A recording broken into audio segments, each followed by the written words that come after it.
Keep the clapping going for our awkward moments, walking across stage and getting established in our chairs like it's the most natural thing in the world. Please keep it going even further while I unlock this device with my face. Yes, yes, we did it. We survived day one at South by. You made it through your first night. So good, congratulations. I've been coming here since 2006 or 2007. I'm sad to see the Austin Convention Center go. I'm happy to see the $14 coffee go. I spent $14 on coffee this morning. I should have just had hard drugs. Like, it just would have been a much better choice. Good morning and welcome to our session on making social again, the primal instinct. Obviously, we have Ev Williams and Molly DeWitt-Swenson. I'll do longer intros to both of them and myself later, but I want to start with a statistic and then an exercise/opportunity. I saw something on social media just this week, and it was a graph that did the opposite of the graphs that we are told are good. It went down and to the right, opposite of the VC curve. And what was going down was the amount of time that teenagers are spending with each other in real life. 1980s, about 90% of teenagers had multiple times per week with friends in person, and that has collapsed, depending on the study, to 50%, 40%, 30%. So we are gonna fight that trend in this room. I'd like you all, and I'm copying this from our excellent keynote kickoff yesterday with Kasley Killam, find someone sitting next to you or near you and social network with them. No apps, no QR codes, no bumping, whatever the new thing that we're calling, connecting with your phones. Use your voice, your eyes, your mouth, these native apps that come inside of our bodies, and communicate to the best of your ability. The exercise is to find out as many things in common with the person next to or near you as you can in roughly 1 minute. They can be physical things, they can be backstories, it can be DNA if you get that deep. You might find a family member. The opportunity is yours, but the clock starts now, and if you're not near someone, get near someone. We're doing the IRL thing. Let's go. The clock is going. Find someone next to you, figure out what you got in common, keep count. We're going to do a tally at the end? Yeah. Hold up how many things you kind of come here. Are my kids here? Yeah, they are. I see them. Oh, okay. Oh, hi. I can't. It's that guy. What's that? Hi, Rembrandt. Rembrandt. Nice seeing you. All right. Fix my hair. How's the hair look? Nice. You know what would be the baller move? Like, let this go on for 45 minutes. And then just put the QR code on, but now connect with your new friends on Mosy.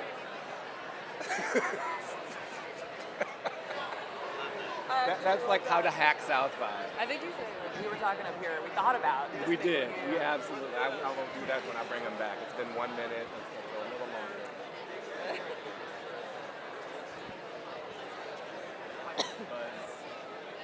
Good energy, yeah. Yeah, people are like.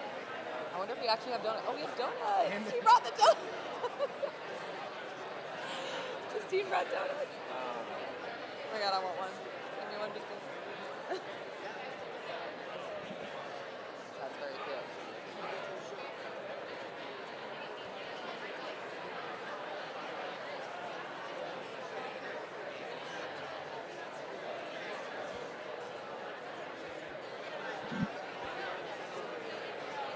All right, let's start winding it down. See if you can keep count of how many things you found in common with one another. If you're just walking in, sit down. And we're doing this exercise of finding things in common with our neighbors. Rebuilding democracy right now, right here in this room. We're doing it. Social hacks. I love this buzz. Let me get. I love Justine handing donuts out. Someone's passing out donuts. This is great. They don't want to stop.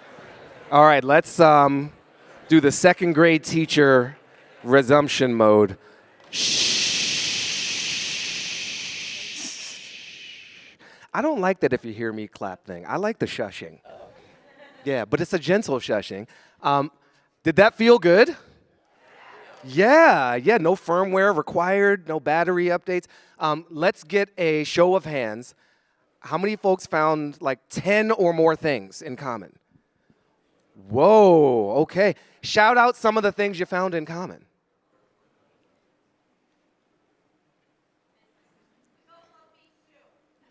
Beet stew? Beef stew. I'm so Wow, curious. you went deep. That's real deep. I did Impressed. not. And what other common things did you find? We got beef stew lovers, not anonymous anymore. What else? From the same country. What country? Brazil. What's up? You are everywhere. Brazilians roll deep, always with a smile, but watch them. Thank you so much for being here. Front row, too. What else? One more thing in common that you found. Oh With my each God. other? I mean, if you didn't hear, she said, we're both twins. And I paused because I was like, I'd made a joke about the DNA thing, but did you find your missing sibling? But you're twins with other people. But you happen to sit next to each other. Like attracts like. Please give yourselves a round of applause for doing this exercise. We actually joked up here to just keep that going for the whole session. I mean, like, just learn by doing, and then we throw up a Mosy QR code, and you become friends on the app, and then you live happily ever after. But instead, we do have some thoughts that we want to get into. Let me do a little bit more of an introduction of the folks on the stage with me. To my far left is Ev Williams, a creator, co-founder of many of the literal social technologies that we know and have often loved. We're talking about Blogger, Twitter, and Medium. Ev grew up on a, yes, clap for Medium. I just realized you went from like many words to few words to many words. Back to many words, yeah. Nice. And now with Mosy, like no words. No words. No. So Ev is a co-founder and chairman at Mosy, grew up on a farm in Nebraska, and mostly spends his time in the Bay, though sometimes if you're on like a video conference with him, he'll be on that farm in Nebraska. That's true. Thank you. No lies Thanks. up here. Welcome, Ev. Give it up for Ev, y'all. Thank you. And welcome back. Welcome back. Molly DeWolf-Swinson, co-founder and CEO of Mosy. Welcome to the room. Yes, woo-woo. Now, Molly co-founded Riot, this Emmy award-winning immersive media company that HuffPo acquired. She was an early investor and leader at Community.com, which is this text messaging group creating direct connections between the people and influencers, institutions, like presidents and the White House and things like that. Molly was also in like the top 50 on American Idol. That happened? Yes, that happened. Sing something A for us, lifetime Molly. ago, A yeah. lifetime ago. 2011 or so. And currently lives in Seattle with her dog and partner. Please welcome Molly DeWolf-Swinson. Thank you for being here. Thank you. And I'm Baratunde Thurston. I'm a storyteller, weaving tales of interdependence across our relations with nature, with humans, with technology. I've got the series on PBS, America Outdoors, talk about IRL social networking with like bats and snakes. And I also have my latest project. It's called Life with Machines, exploring the human side of AI. And we have a session tomorrow, and some of the folks from that are in the room. But I want to go back in time. And I'm looking with the man with the gray in his beard. Hello, brother.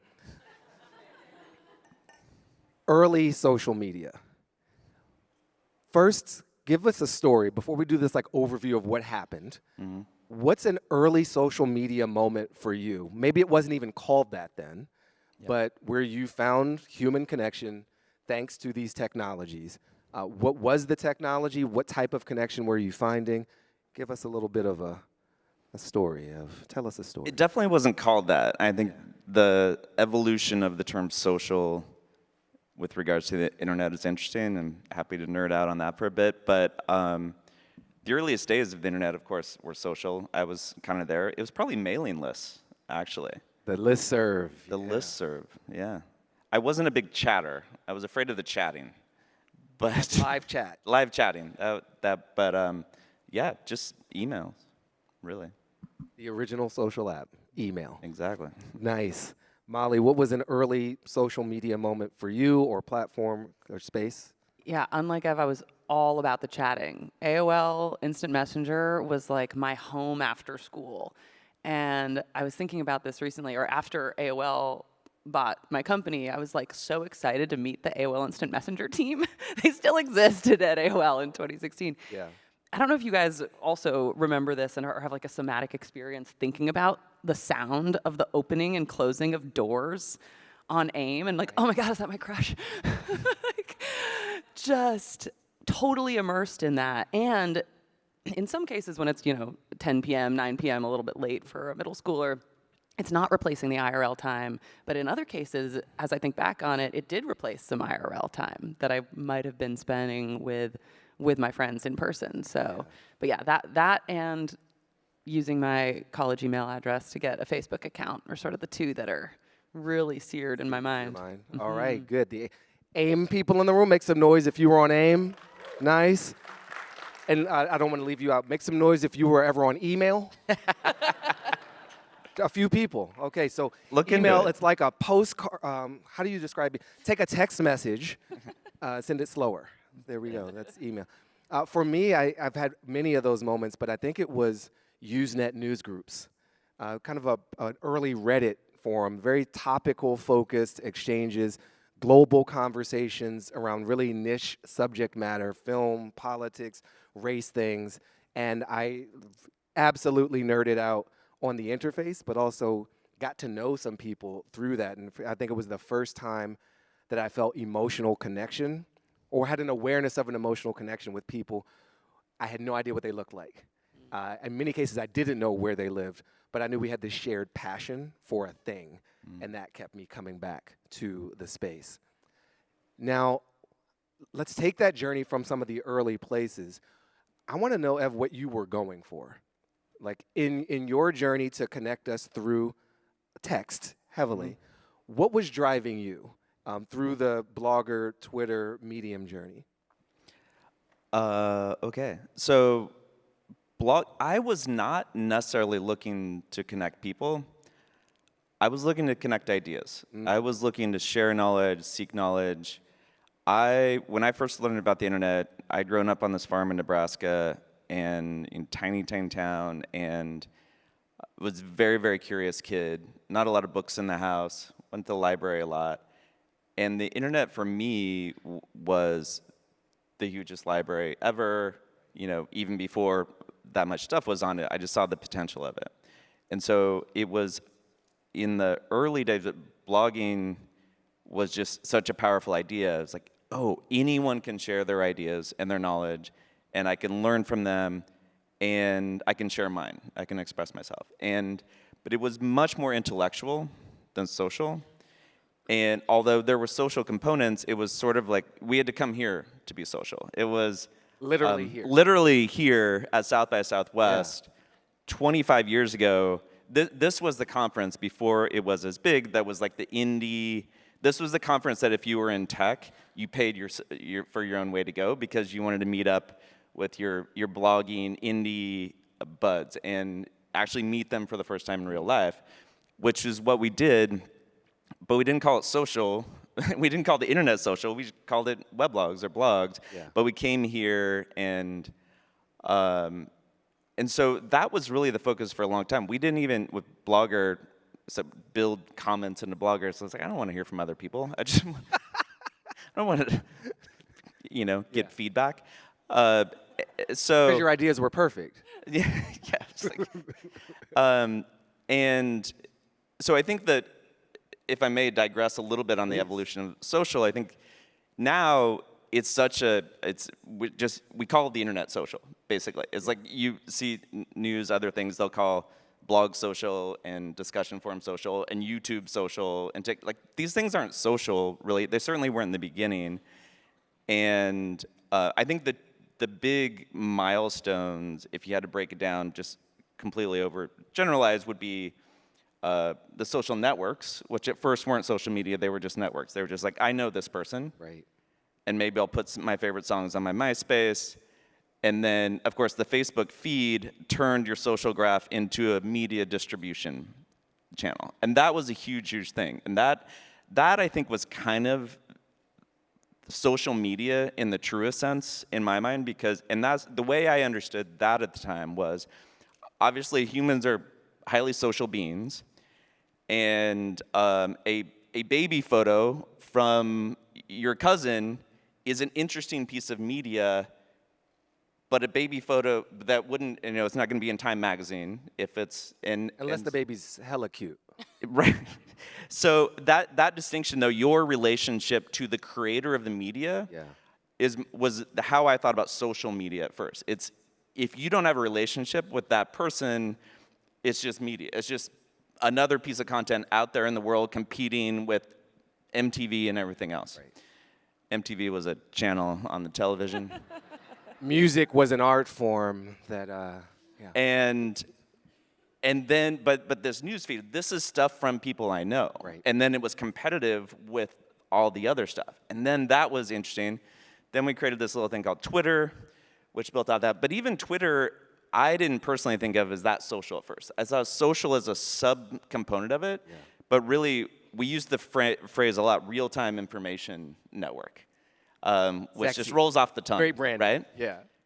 And because it was for all kinds of things. And it wasn't friends. Right. That was the key distinction. It was just, I'm going to follow this person, that I'm going to follow Starbucks or CNN, and this professional designer who I admire, and my friend. Was Twitter the first follow model? We stole that from like RSS, and no one used the term follow. I think Biz came up with that, and we joked, is that creepy to follow someone? We were talking, we had that discussion in the office, whether that was creepy. But yeah, we had, at first, like very early prototype before we launched it, it was a friend model, and we thought, we don't want the awkwardness of, am I your friend? And also, that doesn't necessarily determine whether I want to get your stuff as an information source. So, to not be too long-winded, fast forward a lot of years, social was definitely profound as a new form of media, and then it just became media, because turns out and that's the algorithmic feed was, of course, another big milestone. And now you look at Twitter or anything else, and you can follow people, you can might have friends on there, but it has very little to do with what you see.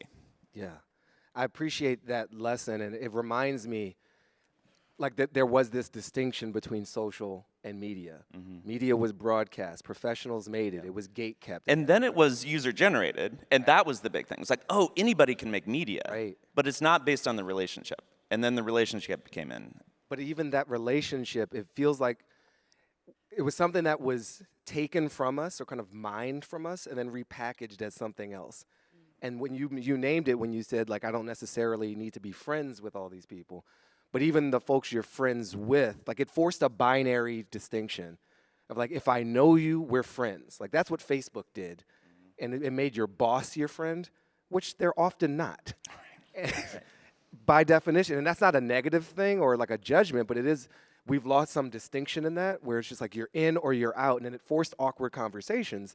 Like for me, my boss saying, how come you haven't friended me on Facebook?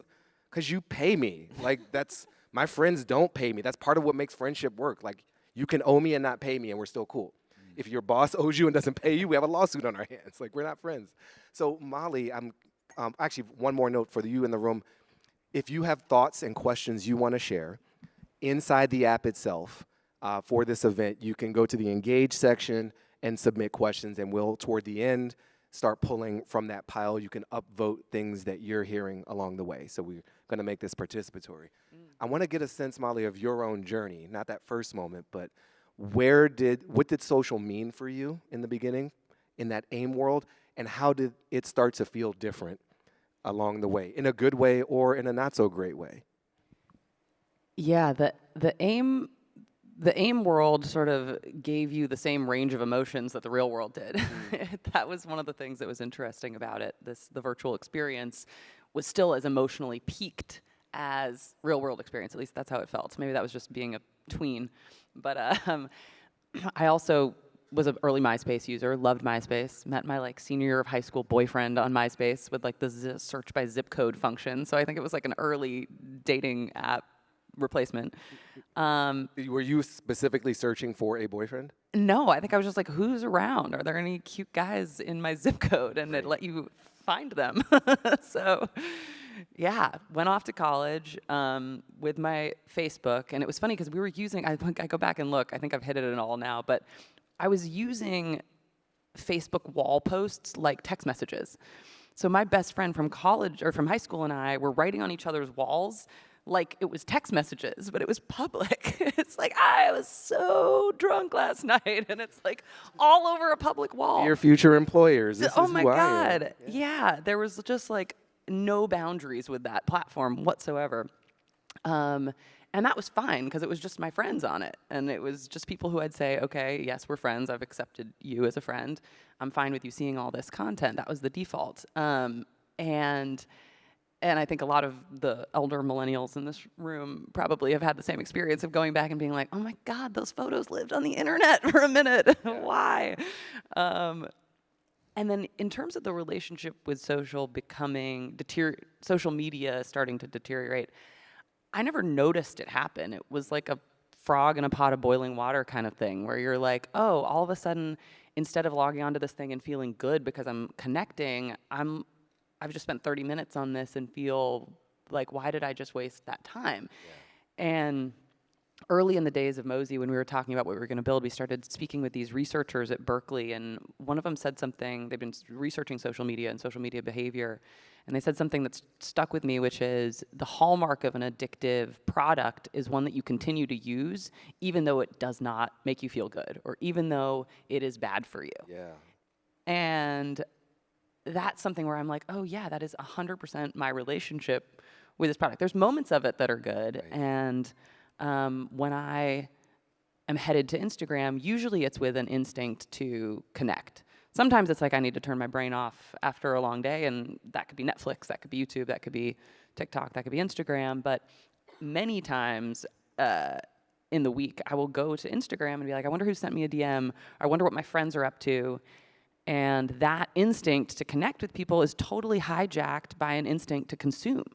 And I log off 30 minutes later, I've bought something I for sure don't need, and I've watched like 17 videos in a row, and it's like one of our friends, Ellis Hamburger, says, he's like, I love the Japanese frog videos on TikTok, but in no way is that a replacement for the connection with my people. I just want to echo your phrase, in a paraphrase. Your desire, your urge to connect was hijacked by an urge to consume. Can we get some noise, some hands clapping in the room if you have felt that in your own experience? And that is, it's just a great distillation of what has happened, because I think the frog in boiling water is helpful, the backstory and the original intention is helpful, but we do have an evolutionary, like biological need to connect with each other, to belong to something, and then that gets redirected to buy something, or to just consume, not even buy with money, but buy with attention, to stay on, and the feeling bad after, but still doing it. Very unhealthy. So what's the fix? We all came here for the answer. I think we promised it to everyone. We're going to solve the whole thing, and we have 36 minutes to do it. Well, I want to add a more nuanced point, though. Nuance is not welcome. Nuance. We have time. It's not going to trend, Ev. I know. It's always been my weakness, is nuance. So, because I think if you really to understand what happened to social media and going from friends, I completely agree with the point. I also think it was inevitable and not all bad. And the reason for that is if you first of all, the reason it was inevitable, a lot of people are mad at the algorithmic feed, and but that I don't think is, I think that created a lot of what happened. But if you think of what social media is, it's like everyone walks around with a television in their pocket, and they and these big platforms have a channel that people tune to often. And their job is to give you the thing that will keep you coming and watching that channel as much. And so this idea that that should come from friends, that was a cool idea. And then it's like, oh, well, that's not as, most people's friends aren't amazing entertainers spending all day trying to create content. So what if we took the people who are and put that on everyone's TV instead? Oh, look, they watch more. If they watch more, we make more money from the ads.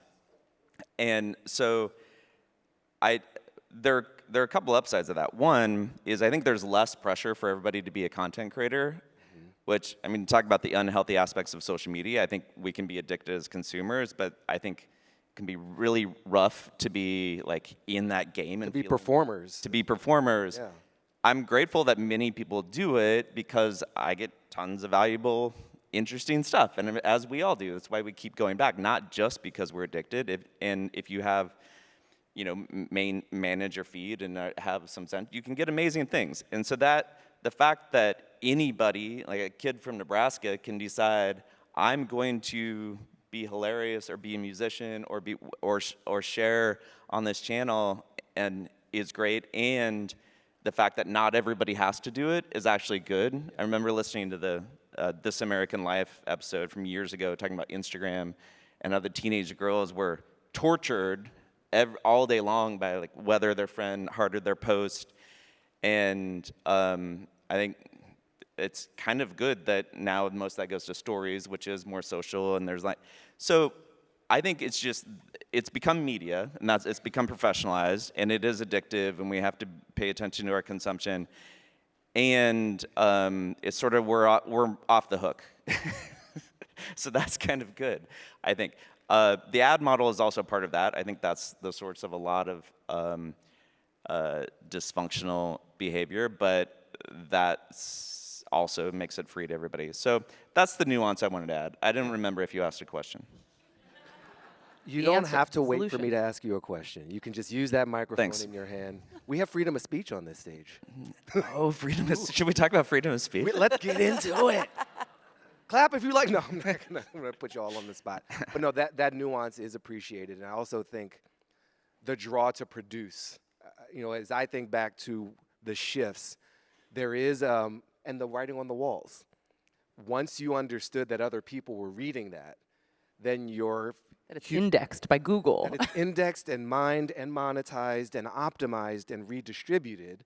I remember the moments of saying like, oh, my wall posts are in ads on Facebook. Like they're taking my implicitly private communication and using it to draw more people in. Now that's on me for posting it publicly, but it's also on them for shifting the goalpost of an intrinsic form of communication that they made kind of an extrinsic form. But when you draw people in to a public performance of connection, you kind of you put everybody on stage, and not everybody is comfortable there. Not everybody's meant to be there. So I do appreciate that nuance and the reminder that it's not just consumption. That if I'm engaging with a friend or someone I know, knowing there's an audience, it reminds me of grade school. It's like fight, fight, fight. Like there's that whisper in the background to like pop off, to get the like, to jab someone a little bit more or be funnier than I might naturally be, which is obviously super funny. Can attest. No, no, that's not how this works. But I want to get into what you're doing about it now. And if you can explain, Molly, what is Mosy and what part of the social media mix you're trying to intervene, solve for, address with this. Yeah, we're going to save the world with Mosy. Nice. Well, maybe I'll turn it around to you guys really quickly because this, there's a lot of common experiences that led to the Mosy creation. So one, maybe, how many of you have just like a ton of first names and phone numbers in your phone book and you have no idea who you are, where you met them? Not as many of you. Okay, some of you have very clean phone books. Good for you. They don't bump as often. How many of you have trouble like keeping track of where your friends are in the world, or you're like going to a city and you're like, who do I know in this city again? Like, all right, some of you. How many of you are the friend that some people are like, where are you now? When are you coming to this city next? Okay. And how many of you have had the really painful experience of finding out that you just missed someone barely in a place that you would have loved to see in person? Yeah, all of these were the conversations that Ev and I were having when we first started talking about what would become Mosy. And for me, it really became super acute when I moved back home to Seattle after living in LA for 10 years during COVID. Was for the first time, maybe in my life, without community. I'm a very socially wired person. You literally worked at a company called Community. Community, yeah. And one of these people who have friends I love people, genuinely love people, and I had a CRM of like 400 people in a spreadsheet just to figure out like who lived where, who was single, so I could match them up. Like I Okay, love that's that. extra. Wow. Yeah, but during COVID, completely fell by the wayside because who could keep track of where anyone was during COVID? So, moved back to Seattle to deal with some very tough family stuff during COVID, and was like, where are my people? No one knows I'm here. Why isn't there just some combination of apps I can use to be like, okay, I'm going to New York. I really want to know who's in town, so I make sure to see them all. And coming out of forced isolation of COVID, really wanting to maximize in-person time. And so that for me was like, how is that the internet hasn't solved this problem yet? That's one of the things you said to me in our first conversation was like, how hasn't the internet solved this problem? And I mean, that might be kind of a fun segue actually, is how we met. How did you meet? This is a multi-generational team working on. I don't know. I don't know what he's. I told Ev I'm going to give him shit for being My around. kids are in the audience, by the way. Hey, guys. See, really have Yeah. Okay. Fair enough. We met on a dance floor in San Francisco. on a physical dance floor. On a physical dance floor. Yeah. Yeah, IRL. Whose dance floor? Mark Pincus's, who early social network guy, started Tribe. Zang. No one remembers Tribe. Okay. But we know what the word means, and we can Anyway, infer what's going on there. Social. Yeah. We were being social. So you met on a dance floor. We met at a dance Dance floor. floor. Yeah. We Go had a ahead. bunch of mutual friends who were like, you guys need to meet, and said hi. Yeah. Were you going to say something? That's it. So we met on a dance floor, became friends, started all like hanging out in a group of people in LA. And it was on another dance floor that I asked a good friend of ours named Rosie, who's Ev's chief of staff, like, what do you and Ev working on now? Because Ev had just stepped down from Medium as CEO. It's like, are you doing more stuff, more investing? What's he up to? And Rosie goes, well, there's this app he really wants to build, but he doesn't want to run it. Wait, this is your next thing. This is your next thing. And I was like, what does the app do? She's like, don't worry about it. Runs over to Ev, again on a dance floor at a birthday party, and we were like, okay, I guess we should have a conversation about whatever this thing is that you're talking about. Yeah. I love the dance floor business meetings that you're in, too. Yeah. Yeah, Is that a part of Mosy's company culture? Like It actually is. It is. Yeah. We named Mosy on a dance floor, kind of, too. Yeah. That's really three. Yeah. There's dance been a lot of floors. dance floors involved. Yeah.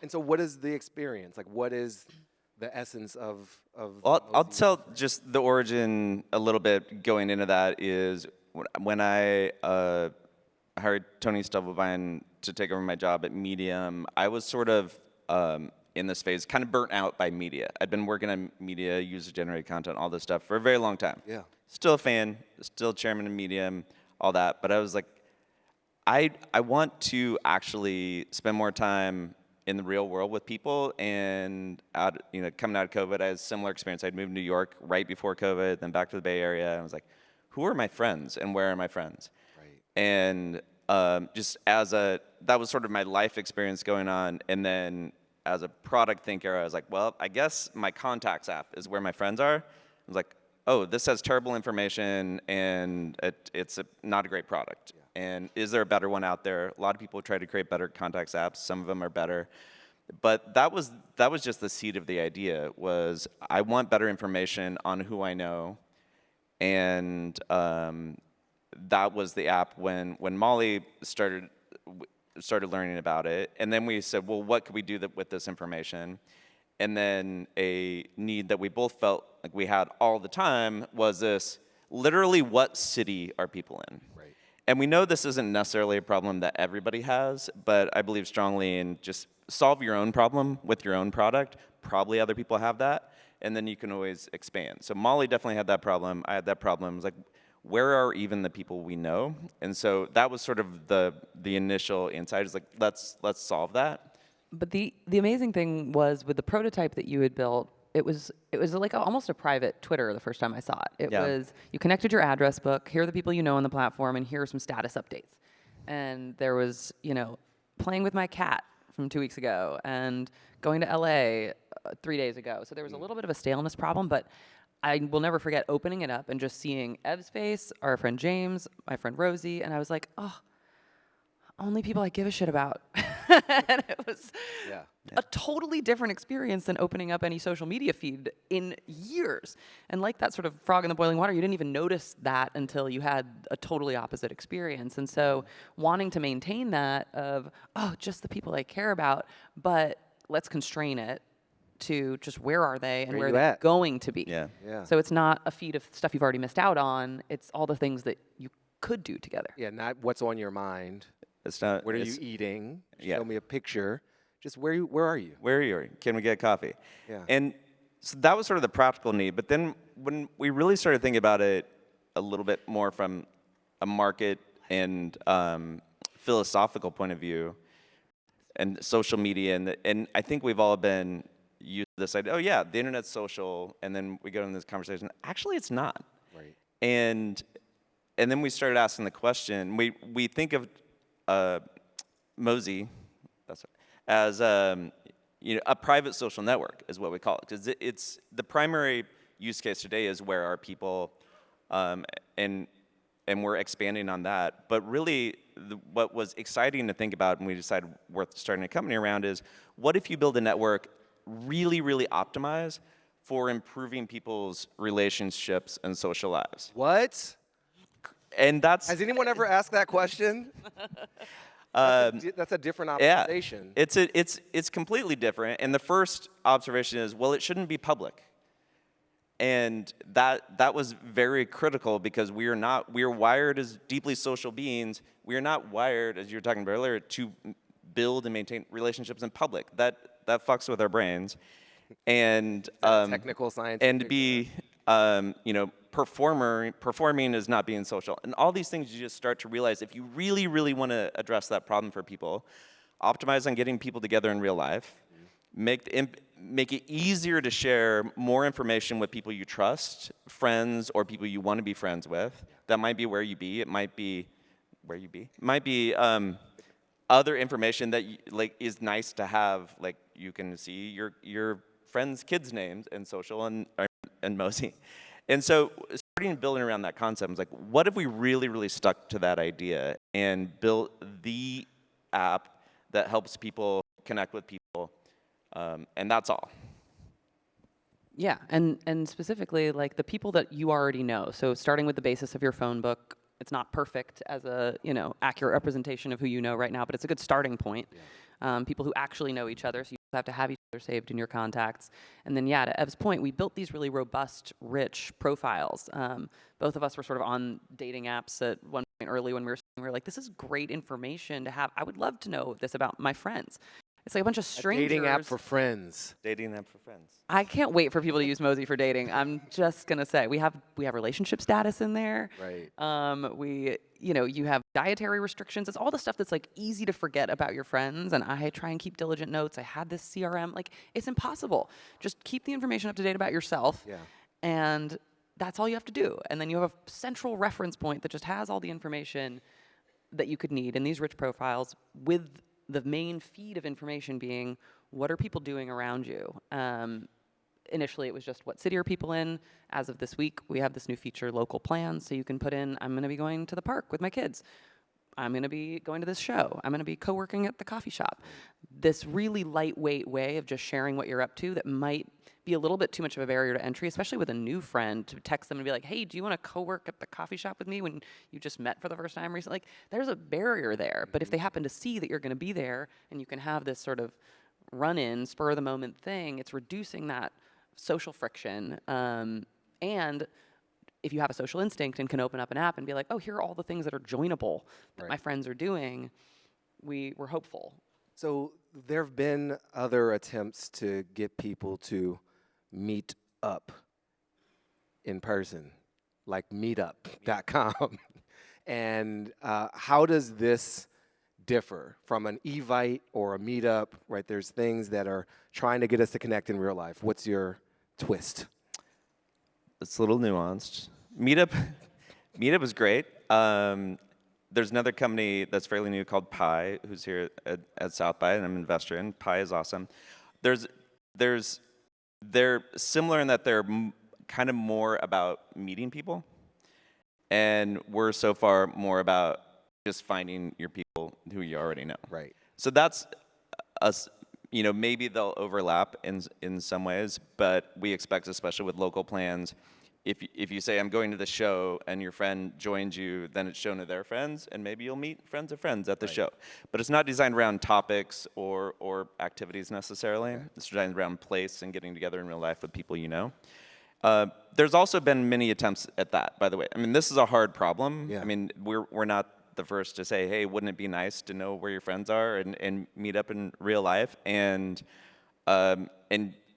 saying we're building private social network's really hard to build. Getting to critical mass is really hard to build. So a lot of people have tried. I mean, and that's our biggest challenge, is getting the people who are on it today. We're hearing very often that they're seeing people they wouldn't otherwise see, and we need to get a lot more people on. Please sign up.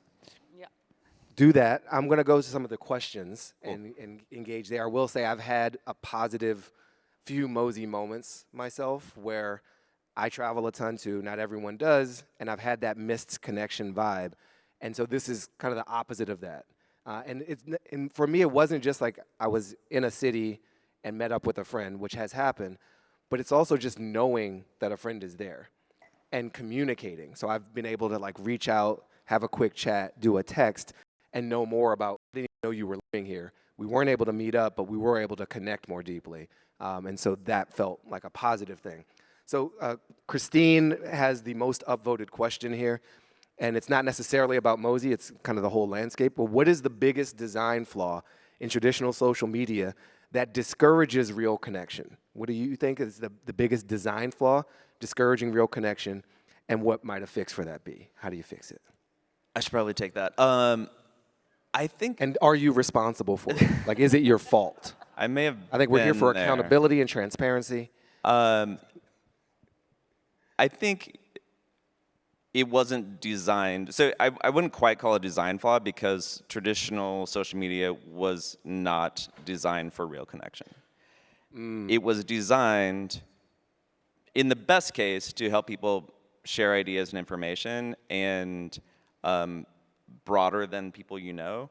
And so connection, comments, the replies, those type of things, was a feature that sometimes often gives people a sense of connection. Yeah. Social things still happen, but that's not what it was designed for. And so, and part of the reason, what it's designed to maximize consumption of content, and one of the biggest challenges, the only way to measure whether something is good, say you're doing your best, you're not evil, you're not just trying to make money, just saying like, is this a good tweet, is this a good photo, is this a good video? How do we, is this enriching someone's life? All you know is whether they clicked a button. Right. That's the only measure we've ever had. And so they put the things in front of people where they click more buttons. Yeah. And so that, even if you tried to do something beyond, if you try to give people just the most fulfilling content possible, that is really hard. But so I'm gonna add on to this because I'm remembering something. I had this podcast series, How to Citizen. We did a whole season on tech, and like how could tech be helpful to expanding our democracy rather than, I don't know, ripping it to shreds? It's an interesting question. And there are some positive answers, even in the social network space. Esra Al-Shafi built a social network in Bahrain. It was designed for LGBTQ folk, and that is a very hostile environment to be out in a digital space on. But they were not optimizing just for like that simple measurement of upvote, downvote, like. they had it was like slow social media. So the onboarding process reflected more of what we appreciate in real life. Your first day at school, you don't jump on the PA system and start mouthing off, right? You watch what other people there are doing. You have like someone you kind of know who welcomes you into the space and shows you the ropes. And so they built their network to be like, it takes you 9 months or so to unlock all of the broadcast privileges within the network, because you gotta get the norms established first. So it doesn't scale as fast. It doesn't pay back investors as fast, but there was a different design that was premised on building a deeper connection beyond consumption or production model, simply put. So thank you for this great question, Christine. And I'd love to see more people try to actually do that, by the way. Yeah, and you could also poll, I think the, what do you measure in this case? I'm looking at Raf right here because you're a digital anthropologist, and I suspect that there are ways of measuring healthy social connection beyond likes and shares and saves and these things, but they're not on every post. It's like a monthly survey or poll. How do you do some emotional assessment? How are you feeling? And then you demonstrate like, oh, the people on our platform are actually having longer conversations with their known social network. So you're optimizing for a different performance or outcome. Yeah. I love the term slow social. Yeah, as well. slowcial. Slow social. I don't even totally know what it means, but if it's anything like, the slow food movement, it's just more intentionality. You savor the connection. Not trying to do everything so fast and Yeah. so urgently. And what you brought up about how do you measure success, because I think it ties into another question I'm seeing up here about business model and how are we going to monetize Yeah, how this. are you not going to repeat that? What is the business? But in terms of, we were talking yesterday, and we have our head of product design who's here. Lindsay came from Hinge at one point, was head of design over there, and is amazing. And I think we've taken a lot of inspiration from Hinge. And one of the things that they do is they ask, did you go on a date with this person? Right. And so they actually know. They can't tell if you actually met up with someone. They're not tracking your phone. We can't tell if you met up with someone on Mosy because of a Mosy moment. We're not tracking your phone either. But being able to sort of ask, hey, have you seen somebody because of this app that you wouldn't have seen otherwise? Is a way that we're considering tracking success. Do it, and not just because the Hinge example is a good precedent, but it also reminds me of one of these design flaws, or at least strong design choices in old social, where I'm remembering Weapons of Math Destruction, the book by Cathy O'Neill. And part of what the algorithmic predictive model does is a lot of these models are deployed. So who should get this job based on algorithmic stuff? Who should you date based on algorithmic stuff? It's not a social lens, it's an algorithmic lens. But there's rarely follow through to verify the quality of the algorithm's choice. Should this teacher get a raise? Should this imprisoned person be freed or paroled? They rarely look back at how they behaved after the algorithm made the choice. So it's actually bullshit masquerading as intelligence, which gets into a whole AI thing. So if you did, and it doesn't have to be on every message in Mosy, but there is some frequency of how is this connection feeling? How is this going? Is this working? And then you have some real world validation of your premise. So please do that. Yeah. Please, or something like it. Team, not that exact let's do thing. that. Yeah. But Andrea has the next biggest question, and it's one that was also on my list because of the business model determines so much of our social lives. And that hasn't always been the case through history, but here we are. So what is Mosy's business model? How are you funded? How do you plan to sustainably continue this operation in terms of managing your revenues and costs? Yeah. We're investor funded right now, which often isn't the right move if you want to grow at a healthy pace and not the best social, because investors are like, well, we need where my money at. We're really fortunate to have Obvious Ventures as our lead. Ev co-founded Obvious. They are an incredible venture fund that focuses a lot on companies that are building towards the sustainable development goals, actually. So they do a lot of, led the Series B of Beyond Meat, and they did the first lab-grown zero carbon emission diamond foundry. And so they're focused on how investing in companies with a long-term lens that are going to leave the world better than they found it. Yeah. Great as a lead investor. We also have another investor here, Amy Wu from Menlo. We're so excited. We have also some OG social founders. We have Dennis Crowley from Foursquare. We have Dave Morin from Path. We have Alex Hoffman from Musical.ly, which became TikTok. Plus some incredible, like Keely, who's the CEO of OnlyFans. Kat Cole, who runs AG1, like these incredible entrepreneurs who see us as something, as a way to, well, first of all, they're all Mosy users, active Mosy users, but they're also patient capital, as they've said. So one of the selection criteria for us was, like, let us do this right. Yeah. Let us get this right. Let us figure out the right business model. Don't like turn the tap on us and be like, okay, well, now it's time to monetize, like we experienced with Community. You were a customer of, and we were like, here, build an audience on this platform. And then our investors were like, okay, now time to monetize. And we had to go to all of our customers and be like, okay, time for you to pay us now to reach your audience. That feels horrible, and I don't want to do that again. So a couple monetization principles with Mosy. We're not monetizing yet. We will. We see the freemium model, like a lot of the apps and utilities that we love use, like Strava or Oura Ring or the dating apps, as probably the first step. Okay. And I think up until a couple years ago, the thought of paying for a social app is like a crazy idea. People would be like, why would I ever do that? But now we've launched, and all these people are writing in being like, please, like, I will pay you. Don't bring ads in. Yeah. Don't fuck this up. And don't sell me. Don't sell me. I will pay. I will pay a couple, and I write back to all of them, how much? Right. Because I want to know. We need to know. Real quick, round of applause. Who would be willing to pay for, and it doesn't have to be about Mosy, this is like a broader question, but would you be willing social to utility. pay for social that fostered the type of connection that we're describing in this conversation? Make some noise, hands together. Okay. Okay. Whistling. All right, a whistle. Whistle while you work. I love it. There will, Okay. so there will always be a free version of Mosy. We need it for the graph, obviously, but some features will be premium. Yeah. And we're not ever going to charge for something that was once free, because that bait and switch Ooh. is the fastest way to lose trust of early users. And those are just a couple sort of early monetization principles, but we're still a little ways off from monetizing. Anything you want to add? Obvious question that I should have asked sooner. Thank you, Ishita. Why is it called Mosy? M-O-Z-I. What's up? It's a great question. You take And it. let's get that QR code up on the screen, please. Oh yeah, we have a QR code. It's an invite actually to the Mosy landing. But it's called Mosy. So Ev came up with the name.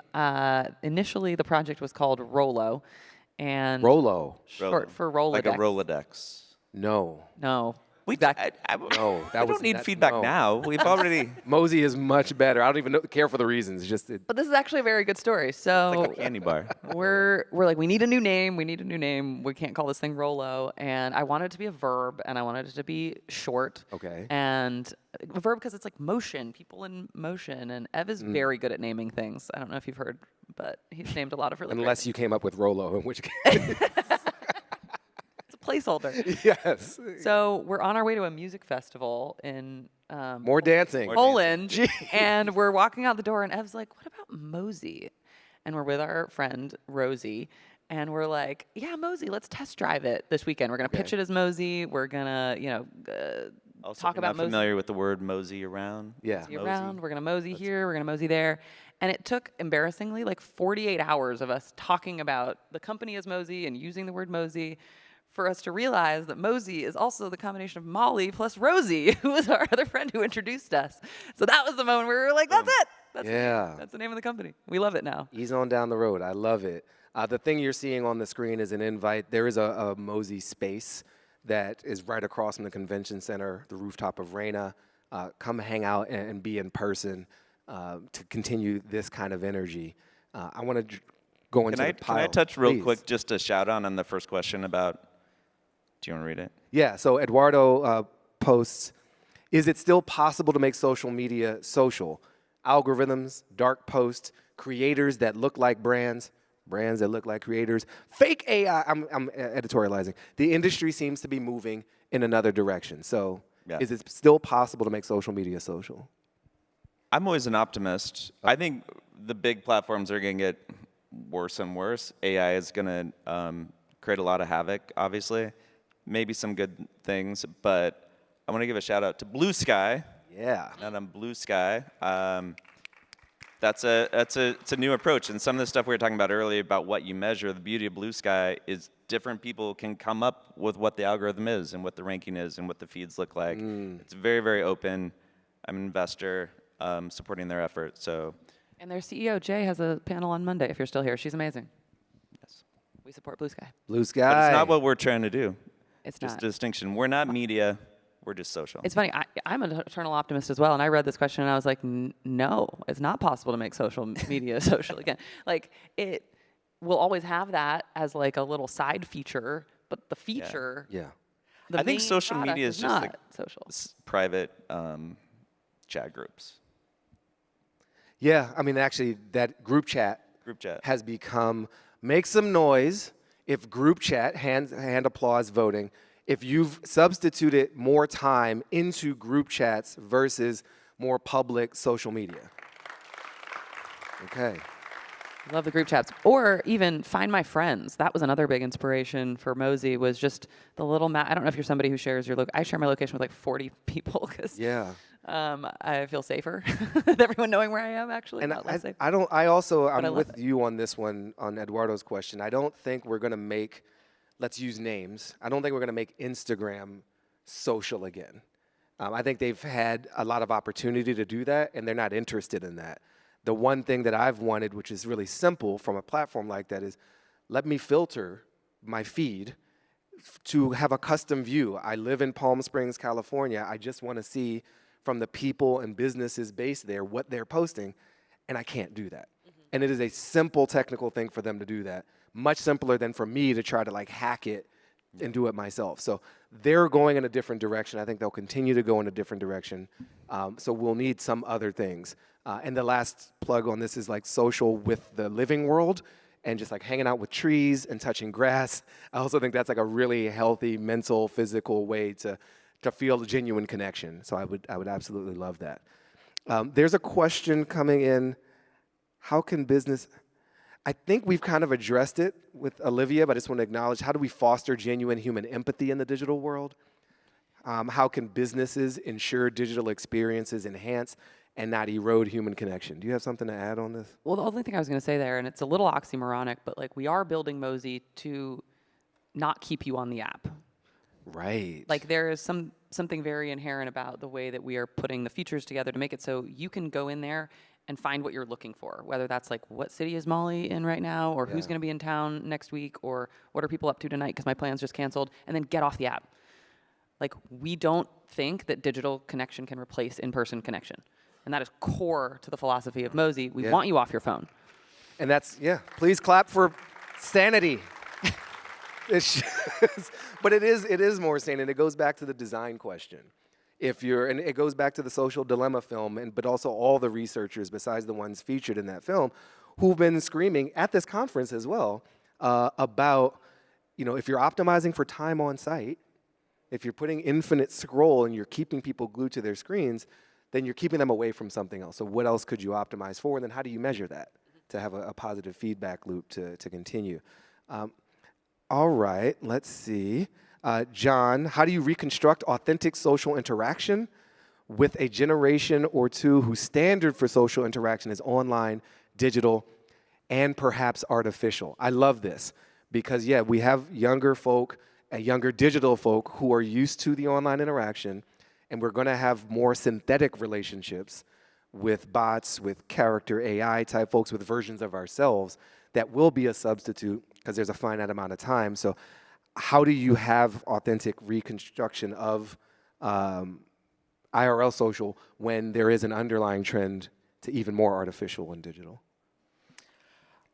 Again, I'm optimistic, and the two teenagers over there, I have good news. They're very social. Are they on their phones right now? Yeah, probably. No, look, give it up for the kids not on their phones. The kids are all right. You're the future. I do have to pry the phone out of their hand sometime and the video games, but I think there's a lot more awareness is the good thing about media, skepticism about media, a knowledge that society as a whole has kind of gone just through a sugar high, and some people will stay on that path and be very addictive, and it's unfortunate. And in general, like oh, maybe we shouldn't be doing this all the time, just like we shouldn't eat all our meals full of sugar Plastic. and candy. Yeah. Plastic We shouldn't and be made of processed mostly microplastics, but here we are. Yeah. So it will take a lot of, self what's the word? Restraint. Restraint, but discipline. and training and building good habits, but the sources, just like being a couch potato with on the TV was really bad for people and really bad for society when it was like Fox News. But it didn't suck everybody in, and some people got sucked in and came out, and I think that's gonna happen. Yeah. I just want to answer one of these questions because it's a Please, great before we one. bounce, yeah. Which was, it's not on there anymore, but it was someone being like, how do you get your friends on Mosy? Oh, So a lot of people join and they're like, I have one friend on Mosy, I have 2 friends on Mosy. The answer that I found, gatekeep your plans. Like, don't tell anyone where you're, anytime they ask you, when are you going to be here? Are you going to this event? Am I going to see you? Be like, it's on Mosy. Get Mosy. And you just have one central source of truth for all the things that you're up to, and then eventually they will all. But yeah, that was going to be my best And recommendation. Mosy right now is just iOS. Just So iOS. you also have to get your friends to like come into the Apple world or wait. There's an We have an Android wait path list, yeah. coming, but it's not available at Yeah. present. But we also we want to see you after. So the Yes. screen, I don't know if it's still up there. We'll get the but, QR code back up back. for your walkout. We're Head across over the street. to We have free tacos and drinks, and we're trying to do this thing where we actually bring people together IRL, not yes, just and all on the kind of app. drinks. The H2O is also counts as a drink, so you're not required to have alcohol. Rooftop is beautiful. Good decompression from here. This has been fun. Thank you. Fun. Thank you I guys for appreciate showing up you guys early. being here in person. Gosh. Great questions. I'll be back tomorrow at 2:30 p.m. to talk about AI stuff with some fun people. We'll all be hanging out at Mosy Landing over the next two days on the Raina rooftop just across Trinity, outside of the main registration on the first floor. Stay in touch, stay grounded, touch grass, breathe air, hug each other with consent, and thank you for being with us. Thank you, Appreciate guys. it.